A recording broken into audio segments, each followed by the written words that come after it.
Assalamualaikum warahmatullahi wabarakatuh. Perkenalkan, kami dari kelompok 6 izin mempresentasikan tentang analisis dan evaluasi perencanaan pembangunan ekonomi Provinsi Jawa Barat. Baiklah, perkenalkan saya Audisha Zalfa Zaskia Putri dan rekan saya. Saya Cantika Nisa Ramadhani. Saya Tania Karista.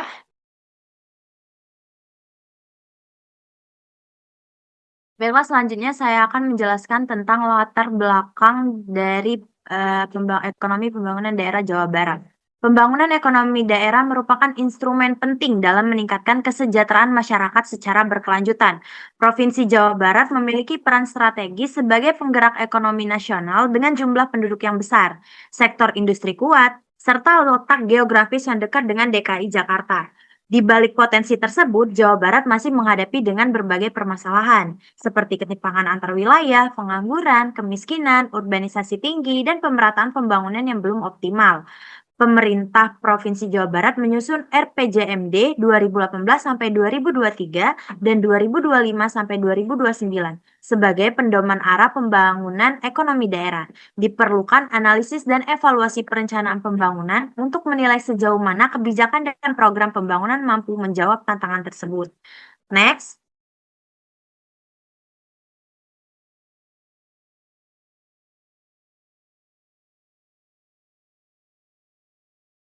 Baiklah, selanjutnya saya akan membacakan visi dari FPJMD Jawa Barat tersebut. Terwujudnya Jawa Barat juara lahir batin dengan inovasi dan kolaborasi. Adapun misi-misi yang dibawa dari RPJMD Jawa Barat, yaitu peningkatan kualitas SDM berkarakter dan religius, pelayanan publik inovatif dan inklusif, pemerataan pembangunan berbasis lingkungan, penguatan ekonomi berbasis inovasi dan digital, tata kelola pemerintahan kolaboratif. Adapun tujuan dari RPJMD yaitu meningkatkan kesejahteraan masyarakat melalui pengentasan kemiskinan, pengurangan pengangguran, peningkatan kualitas SDM, pemerataan wilayah, serta tata kelola pemerintah yang baik. Adapun sasaran dari RPJMD Jawa Barat tersebut yaitu meningkatkan IPM, penurunan kemiskinan dan pengangguran, penguatan infrastruktur dan konektivitas wilayah, penguatan industri, UMKM, dan investasi, pencapaian kualitas lingkungan hidup.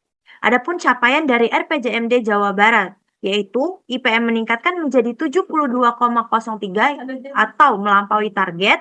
Yang kedua, itu kemiskinan turun menjadi kurang lebih 6,82%, TPT turun menjadi kurang lebih 7,99%, indeks Gini menurun menjadi 0,398 dan pertumbuhan ekonomi 5,07% di bawah target akibat pandemi.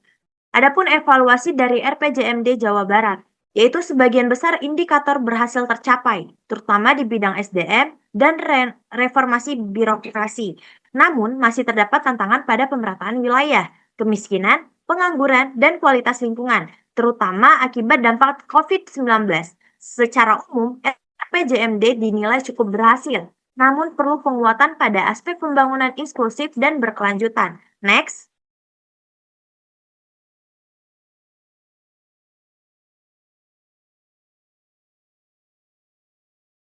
Lanjut ada RPJMD Jawa Barat, terdapat visi juga Jabar Istimewa, lembur diurus, kota ditata, yaitu terdapat misi meningkatkan kualitas SDM yang berkarakter, cerdas, dan profesional, mengembangkan ekonomi kerakyatan berbasis potensi lokal dan teknologi, mengurangi dispersasi pembangunan wilayah utara selatan, memperkuat transformasi birokrasi yang bersih dan melayani. Adapun tujuannya, yaitu mewujudkan pertumbuhan ekonomi tinggi dan inklusif, pemerataan pembangunan wilayah, peningkatan kualitas hidup masyarakat, serta tata kelola pemerintah yang efektif dan berintegritas.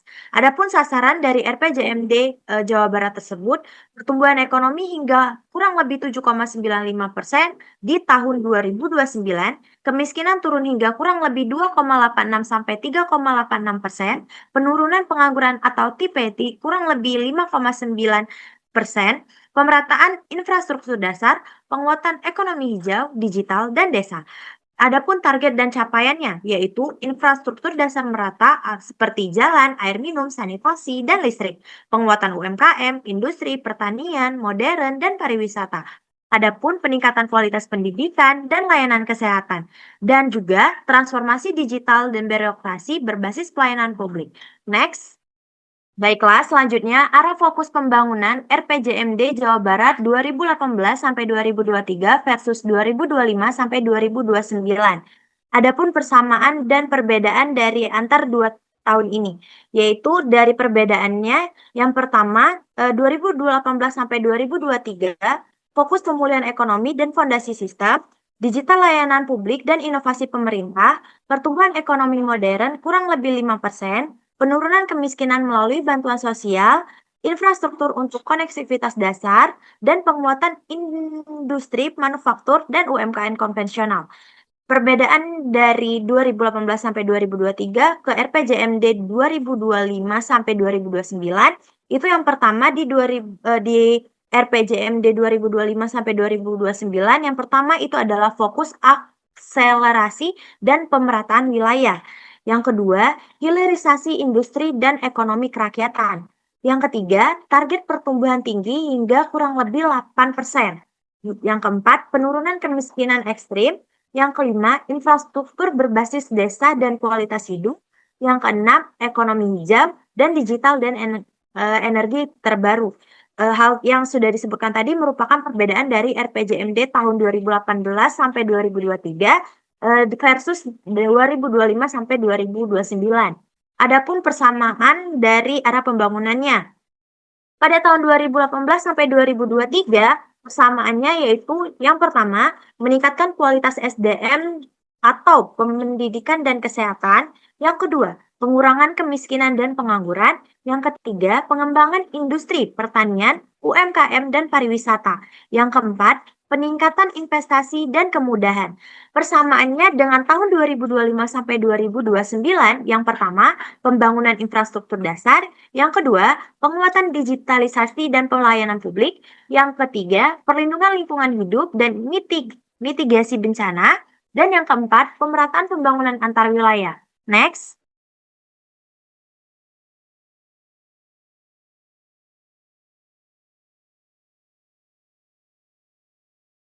Baiklah, selanjutnya tentang data pertumbuhan ekonomi Jawa Barat akan dibacakan oleh Cantika Anissa. Untuk Cantika, saya persilakan. Baik, terima kasih atas kesempatannya. Di sini saya akan menjelaskan mengenai pertumbuhan ekonomi di Jawa Barat. Nah, seperti data yang bisa kita lihat, data ini menunjukkan bahwa pertumbuhan ekonomi di Jawa Barat selama tahun 2020 hingga 2024 bervariasi antar kabupaten atau kota. Beberapa daerah seperti Kabupaten Sumedang, Kabupaten Sukabumi, dan Kabupaten Bandung mencatat rata-rata pertumbuhan ekonomi yang lebih tinggi, menandakan aktivitas ekonomi yang lebih dinamis dan kuat. Nah, sebaliknya, beberapa daerah dengan rata-rata pertumbuhan lebih rendah perlu memperkuat sektor produksinya agar dapat mengejar ketertinggalan. Variasi ini menggambarkan bahwa pembangunan ekonomi di Jawa Barat belum merata, sehingga diperlukan kebijakan yang lebih tepat sasaran untuk mendorong pemerataan dan peningkatan kinerja ekonomi di seluruh wilayah. Next.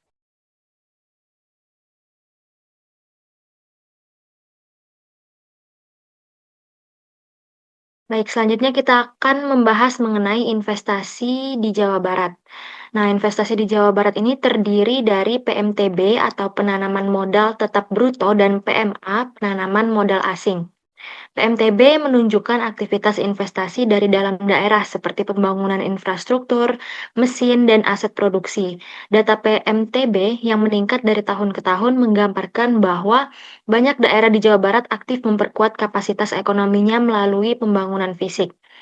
Sementara itu, PMA mencerminkan minat investor asing terhadap Jawa Barat. Beberapa wilayah seperti Kabupaten Bekasi, Karawang, dan Bandung Barat menunjukkan nilai PMA yang tinggi, menandakan bahwa kawasan industri di daerah tersebut menarik bagi investor global.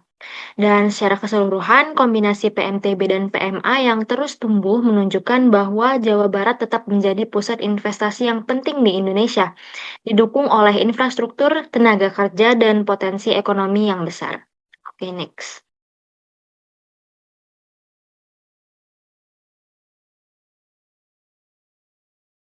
Baik, selanjutnya kita bisa melihat data ekspor dan impor dari Jawa Barat.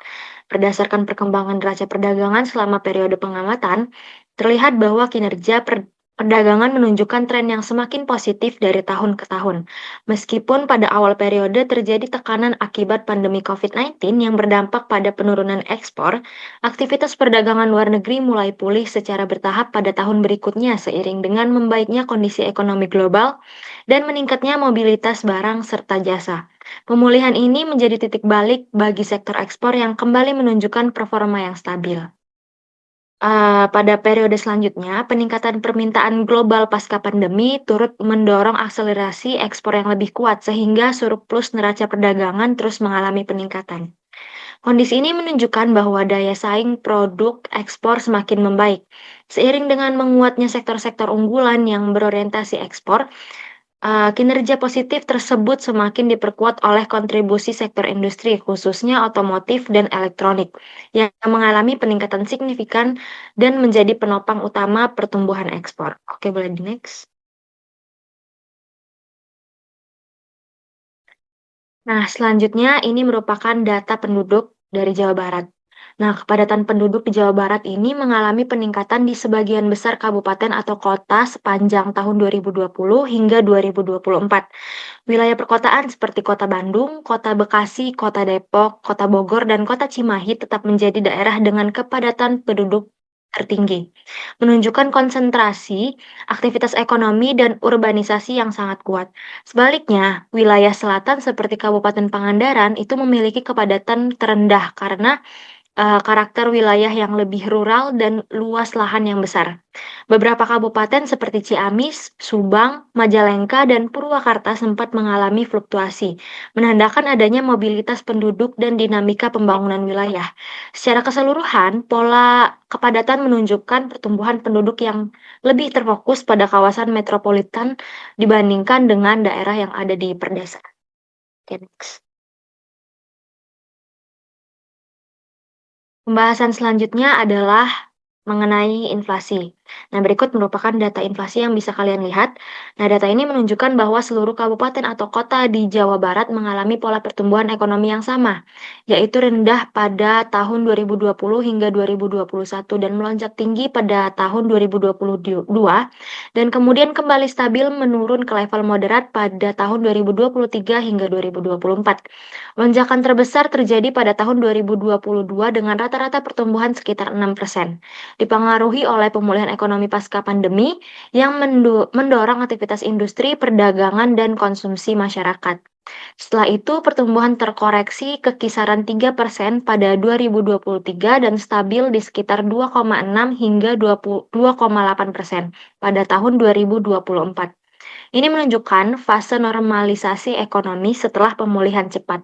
Secara keseluruhan, tren ini menggambarkan pemulihan ekonomi Jawa Barat yang kuat pada tahun 2022, diikuti stabilisasi pada 2 tahun berikutnya. Oke, next.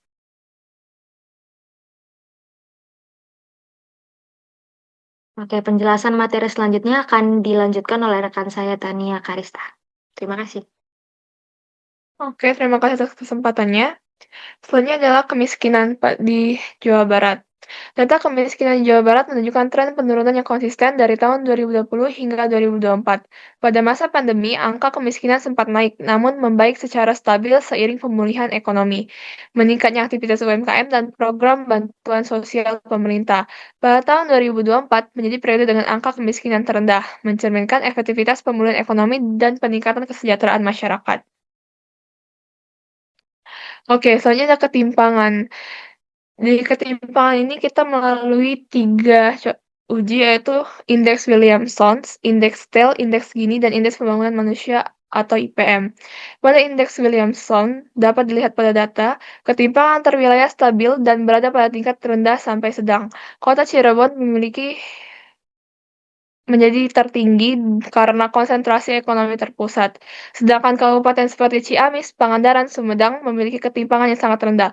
Ketimpangan lebih besar di wilayah perkotaan. Untuk indeks TEL menunjukkan ketimpangan bervariasi antar wilayah. Pada wilayah Bogor, Bandung, dan Garut memiliki ketimpangan yang lebih tinggi, sedangkan daerah Karawang, Bekasi, dan Purwakarta memiliki pemerataan yang lebih baik. Secara keseluruhan, ketimpangan relatif tidak berubah selama tahun 2020 sampai 2024. Selanjutnya ada indeks Gini dan IPM. Untuk indeks Gini, kota-kota besar memiliki ketimpangan pendapatan lebih tinggi di atas 0,40. Kabupaten agraris seperti Pangandaran, Indramayu, dan Ciamis, ketimpangan lebih rendah, dan ketimpangan pendapatan cenderung meningkat secara bertahap. Lalu untuk IPM meningkat stabil di seluruh wilayah, seperti Kota Bandung, Depok, dan Bekasi memiliki IPM yang tertinggi. Melainkan Kabupaten Cianjur, Sukabumi, dan Indramayu memiliki IPM yang lebih rendah. Peningkatan IPM belum diikuti pemerataan yang optimal. Selanjutnya ada perencanaan pendekatan regional SLQ dan DLQ. Analisis SLQ menunjukkan bahwa struktur perekonomian Jawa Barat masih didominasi oleh ketimpangan antar wilayah, terutama antara kawasan utara yang berbasis industri dan kawasan selatan yang didominasi sektor agraris. Nilai SLQ yang tinggi pada sektor industri di wilayah seperti Bekasi, Karawang, dan Purwakarta menegaskan bahwa daerah tersebut memiliki keunggulan kompetitif sebagai pusat aktivitas manufaktur dan industrialisasi. Sebaliknya, wilayah selatan seperti Garut, Cianjur, dan Tasikmalaya menunjukkan SLQ yang kuat pada sektor pertanian, namun kurang berkontribusi besar terhadap pertumbuhan ekonomi provinsi. Secara keseluruhan, temuan ini diperkuat oleh penelitian Karisma dan Gunawan pada tahun 2021 yang mengungkapkan bahwa meskipun ekonomi Jawa Barat terus mengalami peningkatan, disparitas antar wilayah tetap tinggi karena konsentrasi investasi, lapangan kerja, serta infrastruktur modern hanya terpusat di utara. Sementara itu, analisis DLQ memperlihatkan dinamika pertumbuhan sektor unggulan yang lebih pesat di wilayah industri, menandakan adanya perluasan daya saing dan peluang ekonomi yang lebih besar di kawasan tersebut. Di wilayah agraris, pertumbuhan relatif lebih lambat karena struktur ekonomi yang kurang terdiversifikasi dan minimnya investasi di sektor produktif. Kombinasi SLQ dan DLQ memberikan gambaran komprehensif tentang kekuatan ekonomi wilayah serta arah pertumbuhan masa depan, sehingga menjadi kerangka pembelajaran penting bagi pemerintah daerah dalam menilai efektivitas pembangunan. Pendekatan ini tidak hanya menunjukkan capaian pembangunan sektoral, tetapi juga mengidentifikasi hambatan struktural yang menyebabkan ketimpangan terus berlanjut, sehingga dapat menjadi dasar penyusunan strategi pembangunan yang lebih inklusif, merata, dan berkelanjutan di Provinsi Jawa Barat. Selanjutnya ada perencanaan pendekatan regional atau biasa disebut dengan shift share. Pada data shift share, pertumbuhan ekonomi Jawa Barat menunjukkan pola yang beragam antar sektor. Analisis shift share memperlihatkan bahwa sebagian besar sektor masih mendapatkan dorongan positif dari pertumbuhan nasional, terutama perdagangan, pertanian, dan konstruksi. Namun, tidak semua sektor mampu memanfaatkan peluang pertumbuhan tersebut secara optimal. Sektor seperti real estate, administrasi pemerintahan, dan konstruksi menunjukkan kinerja kuat karena didukung struktur industri yang menggantungkan serta daya saing yang tinggi. Sebaliknya, sektor industri pengolahan, transportasi, dan jasa perusahaan mengalami penurunan daya saing sehingga memberikan kontribusi negatif terhadap total pertumbuhan.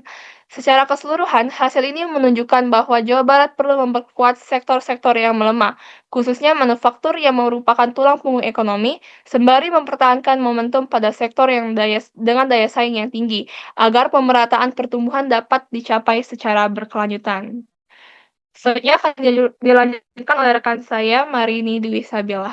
Kepadanya saya persilakan. Oke, baiklah, terima kasih. Selanjutnya saya akan menjelaskan tentang perencanaan pendekatan regional tipologi kelesan. Berdasarkan data yang dapat dilihat, hasil tipologi kelesan menunjukkan bahwa struktur ekonomi Jawa Barat didominasi oleh sektor-sektor yang pertumbuhannya masih bervariasi antar wilayah. Sektor unggulan yang masuk ke kuadran 1 yaitu pertanian serta perdagangan besar dan eceran, memiliki pertumbuhan dan kombinasi yang lebih tinggi dibanding rata-rata provinsi, sehingga menjadi penggerak utama ekonomi daerah. Sebaliknya, sebagian besar sektor lain seperti pertambangan, industri pengolahan, transportasi, jasa pendidikan, dan jasa kesehatan berada dalam kategori tertinggal atau berkembang cepat, menandakan bahwa pertumbuhan sektor-sektor tersebut berada di bawah rata-rata provinsi maupun nasional. Kondisi ini memperlihatkan bahwa perekonomian Jawa Barat masih terpusat pada beberapa sektor dominan, sementara sektor lainnya membutuhkan intervensi peningkatan daya saing serta penguatan produktivitas agar mampu berkontribusi lebih optimal terhadap pemerataan dan pemercepatan pembangunan ekonomi regional. Next.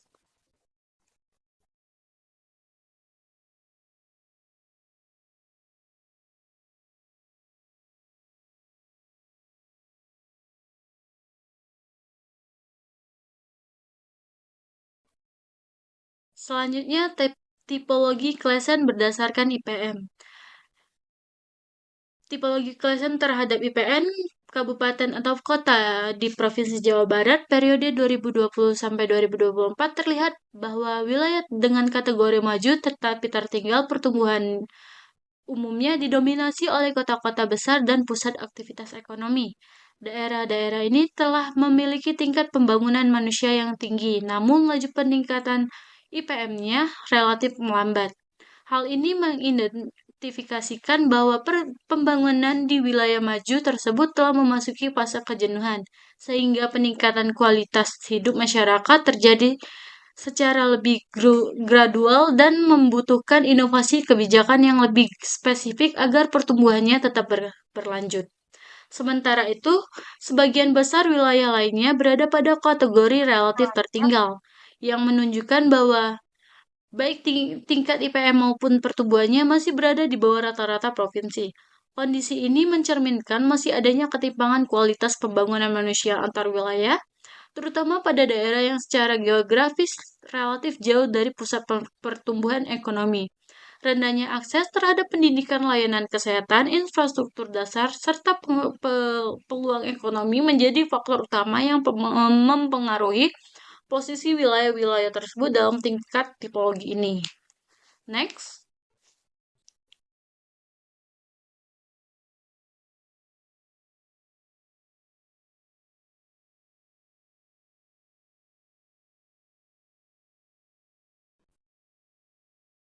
Selanjutnya, tipologi Claassen berdasarkan andalan dan non-andalan. Terlihat bahwa wilayah dengan IPM di atas rata-rata provinsi seluruhnya masuk dalam kategori andalan lambat berkembang. Sementara tidak terdapat daerah yang termasuk andalan cepat berkembang. Kondisi ini menunjukkan bahwa meskipun wilayah-wilayah tersebut telah memiliki kualitas pembangunan manusia yang relatif tinggi, namun laju pertumbuhan IPM-nya masih berada di bawah rata-rata provinsi. Hal ini mengindikasikan adanya gejala perlambatan peningkatan kualitas hidup di daerah maju yang dapat disebabkan oleh kejenuhan pembangunan, keterbatasan inovasi kebijakan, atau semakin kompleksnya permasalahan perkotaan seperti kepadatan penduduk dan ketimpangan sosial. Sementara itu, wilayah dengan IPM di bawah rata-rata provinsi terbagi ke dalam dua kategori, yaitu non-andalan cepat berkembang dan non-andalan lambat berkembang. Daerah yang tergolong non-andalan cepat berkembang menunjukkan adanya potensi pembangunan manusia yang cukup besar. Karena meskipun tingkat IPM-nya masih rendah, pertumbuhannya relatif lebih tinggi dibandingkan rata-rata provinsi. Kondisi ini mencerminkan adanya dinamika pembangunan yang positif dan peluang untuk mengejar ketertinggalan apabila mendapat dukungan kebijakan yang tepat dan berkelanjutan. Sebaliknya, daerah yang masuk kategori non-andalan lambat berkembang merupakan wilayah yang tingkat IPM rendah sekaligus pertumbuhan yang juga rendah, sehingga menjadi kelompok yang paling membutuhkan perhatian dan prioritas pembangunan. Kondisi ini menunjukkan masih kuat permasalahan struktural dan dalam pembangunan manusia, seperti keterbatasan akses pendidikan dan kesehatan, rendahnya kualitas infrastruktur dasar, serta lemahnya aktivitas ekonomi masyarakat. Next.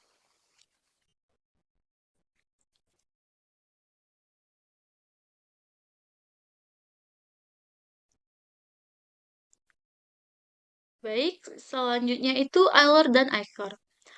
Dapat dilihat nilai Euler pada kabupaten atau kota di Jawa Barat menunjukkan seberapa besar tenaga kerja yang dibutuhkan untuk menaikkan output daerah. Jika Euler kecil, berarti daerah tersebut lebih produktif karena mampu meningkatkan output tanpa membutuhkan banyak tenaga kerja tambahan. Sementara itu, Eicher menggambarkan seberapa besar modal atau investasi yang diperlukan untuk menanam output, menambah output. Daerah dengan IQ rendah memiliki pengguna modal yang lebih efisien, sehingga investasi yang masuk mampu mendorong pertumbuhan ekonomi secara optimal.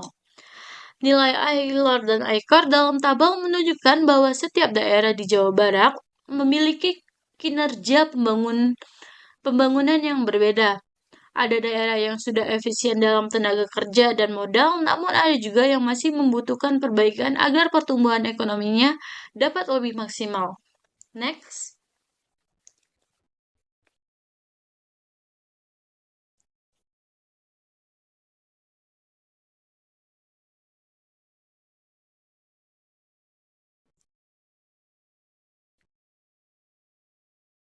Oke, yang terakhir itu output dan input.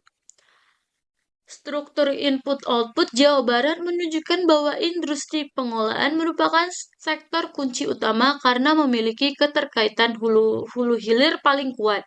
Sektor ini menyerap input besar dari pertanian, energi, perdagangan, dan transportasi, sekaligus menjadi pemasok penting bagi sektor lainnya. Akibat setiap peningkatan output industri memicu dampak pengganda yang besar terhadap seluruh perekonomian.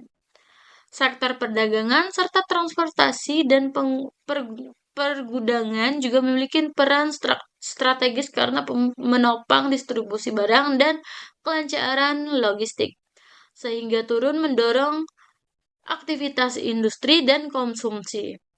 Kedua sektor ini memiliki nilai IDP dan IDK tinggi yang menunjukkan perannya dalam memperkuat jaringan rantai pemasok. Sementara itu, sektor seperti pengadaan air, real estate, dan jasa pemerintah berperan lebih sebagai pendukung dengan keterkaitan input yang lebih kecil. Secara keseluruhan, perekonomian Jawa Barat bertumpu pada klasen industri, perdagangan, transportasi, yang menjadi motor utama pertumbuhan dan layak diprioritaskan dalam kebijakan pembangunan ekonomi daerah. Selanjutnya saya serahkan pada moderator.